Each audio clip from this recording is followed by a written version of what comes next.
had some pretty controversial opinions on the Sonic franchise, and one that I've held for quite some time now is that Sonic the Hedgehog, the first game on the Sega Genesis, is pretty mediocre. Now, the game is the first in the entire series, so it's definitely not perfect, but this game in particular just doesn't seem to know exactly what it wants to be.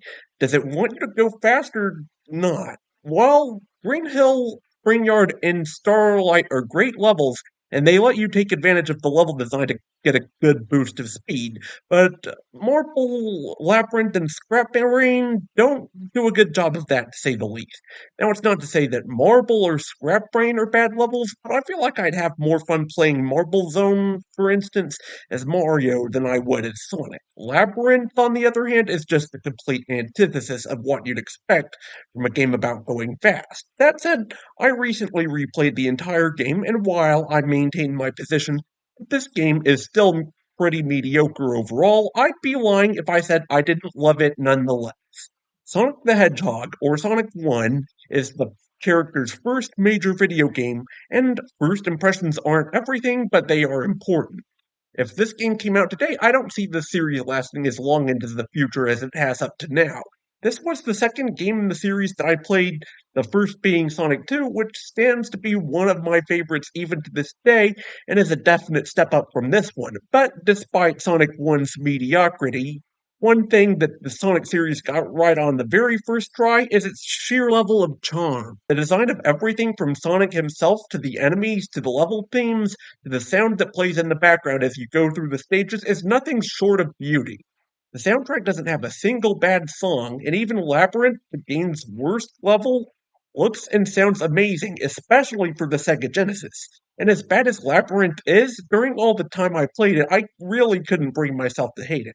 Don't get me wrong, it's a textbook example of how not to design a platformer level, but it wasn't actively painful to play through, and I can't say the same for something like, well, pretty much any level in Sonic 3D Blast, or almost all of Big's levels in Sonic Adventure. So, how is the Sonic 1 experience? Well, you start in the Green Hill Zone with a simple objective.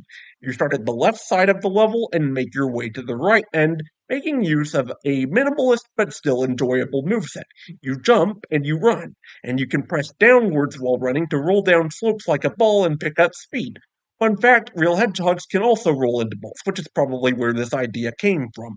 And while Sonic is in ball form, either from rolling or jumping, he can break open most robot enemies in a single hit and rescue the tiny animals inside. Green Hill Zone itself is a massive playground with spikes to jump over, loops to run through, and tunnels that send Sonic speeding through the air.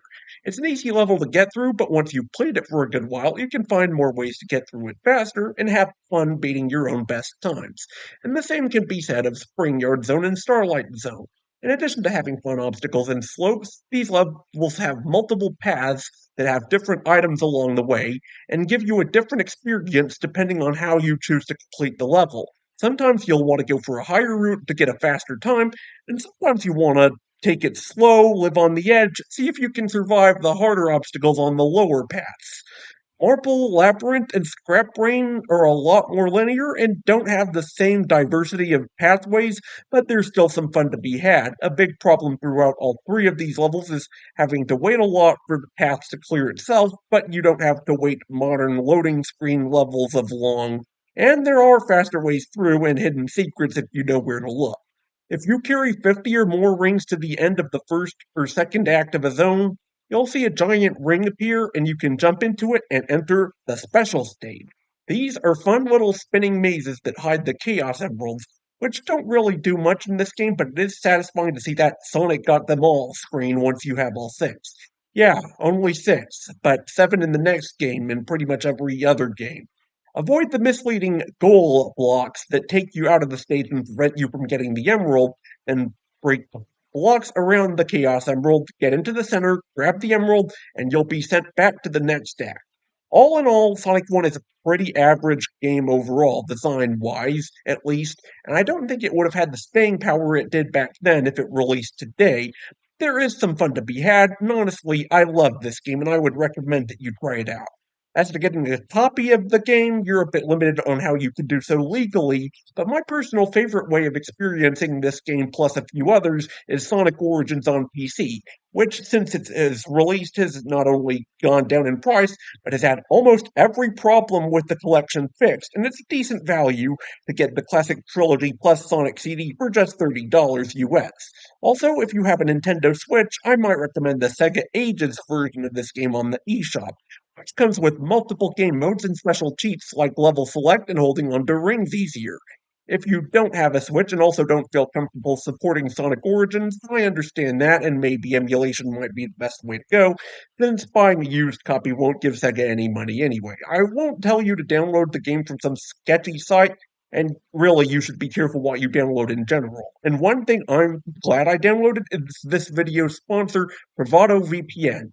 It's a networking service that encrypts your internet traffic so ISPs and the government have a harder time trying to spy on you.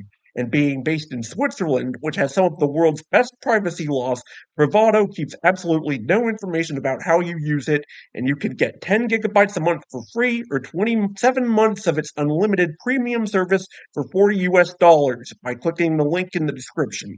You can hide your real location and you're able to block scams, ads, and malware in real time. Plus, if you have a streaming service and aren't quite content with your current content lineup, or want to access a website or app that's blocked in your country, you can change your location by simply going to the app and choosing a server somewhere else and unlock more of the internet to explore for yourself. Be sure to like this video, subscribe for more, maybe become a member if you want, and as always, stay safe, stay cool, and I'll see you in the next one.